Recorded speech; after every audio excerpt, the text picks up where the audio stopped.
Yo, what's going on, everybody? We got some breaking news here for the New York Knicks. Leon Rose never sleeps, adding another veteran to this roster as we are just a couple of weeks away from training camp being kicked off. And that is why you subscribe to the channel. We put out free videos every single day on your New York Knicks. And it doesn't matter what we're doing or where we are. We stop, drop, and get you guys a video. So if you want free videos every day on up to the minute updates, make sure you are subscribed. Help us get to our goal of 80,000 subscribers. We're just under 500 subscribers away. Alrighty, news of the day. The Knicks, they have gone out and signed veteran guard Malcom Brogdon. A little bit of a shocker here. When we did the video yesterday on the breaking news that Landry Shamet was signed to the Knicks, we anticipated that that was going to be a fully guaranteed deal, meaning he was going to get that final veteran minimum roster spot that the Knicks had to offer. That is no longer the case. Reports have since come out that Landry Shamet signed a non-guaranteed deal with the Knicks, essentially a training camp invite to fight for a roster spot. And that is what they are doing with Malcom Brogdon as well. He is signing a one-year, non-guaranteed deal to come to training camp and compete for that final 14th roster spot that the Knicks can offer a veteran minimum spot for. Before I dive into this, I want you guys to give me your one-word reaction to the signing of veteran guard, former Sixth Man of the Year, Malcom Brogdon. Sound off for me in the comment section. My one-word reaction, competition. I absolutely love it. I loved the idea of Landry Shamet getting that final 14th spot. There's a lot of reasons why. He wanted to be here. He's really liked inside the building.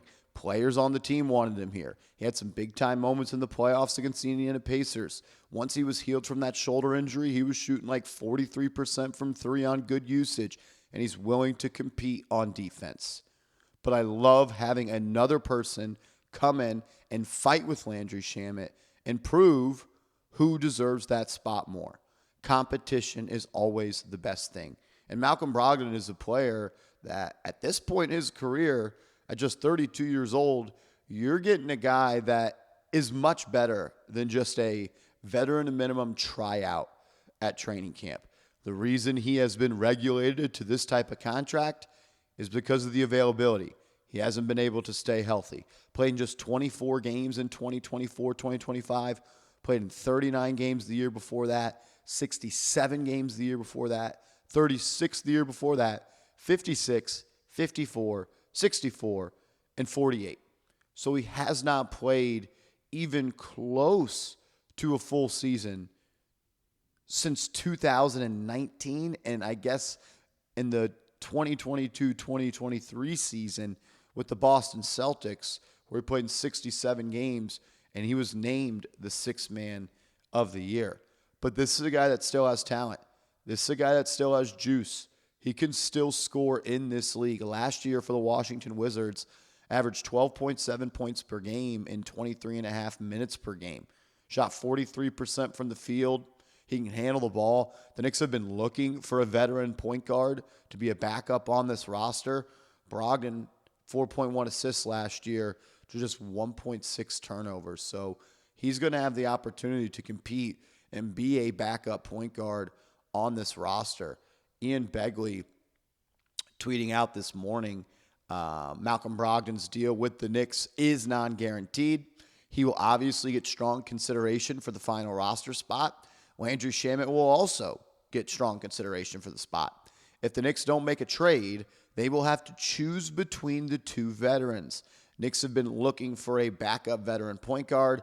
Obviously get one in Malcom Brogdon. So I guess there is a world where both Brogdon and Shamet make this team. That would mean a trade of somebody on the roster would have to come, and the Knicks would have to ship them off for our good friend, cash considerations, or a draft pick, because you're trying to clear a roster spot, essentially. I love this move. Brogdon is a proven player. The thing that was weird about Brogdon last year, I don't know if how much of this was due to injury, he could not shoot the ball efficiently from downtown. Shot just 28.6% from three on 2.3 attempts, the least amount of attempts from deep in his career. Also, the least amount of minutes he's played in his career, so maybe that ties into it. But he was not efficient with the shot. The year before that, he shot 41% from three. The year before that, when he was the sixth man of the year for the Boston Celtics, he shot 44% from three on 4.5 attempts per night. The year before that with the Pacers, shot 31%, then 38%, then 32%, then 42%, 38%, 40%. He's a career 38.8% guy from distance, and if you take out last year, it's 39.1% from downtown on 4.3 attempts. The Knicks are a team that doesn't have the most three-point shooting, and Brogdon is a player that in the playoffs has been able to hit that outside shot. He's played in 43 career playoff games, and he converts the long ball at a 37.8% clip. So you're getting a guy that has a lot of playoff games in his career, 43 of them, and he's proven he could shoot it from well beyond the arc.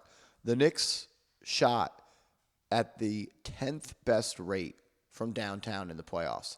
They ranked 10 of 16 teams. Their inability to be successful on that shot against the Indiana Pacers was a big reason why they did not move on. Obviously, defense and not being able to slow down the run and gun Indiana Pacers was huge, but the lack of shooting and the lack of just floor spacing outside of Brunson and Cat was on full display. This is an awesome move for the Knicks. I thought they were done after the Landry Shamet move, so I apologize for that, but I think we should all be pretty pumped up about this one. Competition between Landry Shamet and Malcom Brogdon for that final roster spot for the Knicks. I'm hoping it's Brogdon. I think he's got more in the tank, and I think he fits a little bit more of a need. And I really love Landry Shamet. I wanted him to get that final spot. But I really like the idea of Malcom Brogdon and Jalen Brunson sharing the floor at the same time. And dare I say, if Brogdon is healthy, he may be a player that can contribute more to winning than Jordan Clarkson. And the fact that you got Clarkson on a veteran minimum deal is already a home run move. But Brogdon is more of a true point guard. He can set up the offense a little bit better. Hasn't averaged more than 2.1 turnovers in a basketball season since 2021, 2022. He takes care of the rock. And you can allow Brunson to play off ball. And we've shown you guys the numbers. When Brunson plays with another ball handler, it is an extremely beneficial lineup for the Knicks when it comes to winning and net rating. Brunson's one of the best players and was the best player in the NBA last year off the catch. The Knicks want to work that in more. Brogdon allows you to do that. The Knicks are also bringing in Garrison Matthews, the sharpshooter who last played for the Atlanta Hawks on an Exhibit 9 deal, I believe. That is essentially an Exhibit 10 deal. Exhibit 10, meaning it is a training camp tryout move. So you will have Landry Shamet, Garrison Matthews, and Malcom Brogdon all competing for that final 14th roster spot. The Knicks can then sign someone to the 15th roster spot a couple of months into the season, playing those salary cap gymnastics, and they have 3 players that they can sign to 2-way deals. We're less than 2 weeks away from training camp. The Knicks have made a series of roster moves over the last 24 hours. Yesterday it was Landry Shamet. Today it is Malcom Brogdon. Let Leon cook. Had a great offseason. Can't wait for Hoops to be back. Malcom Brogdon, you are a New York Knick.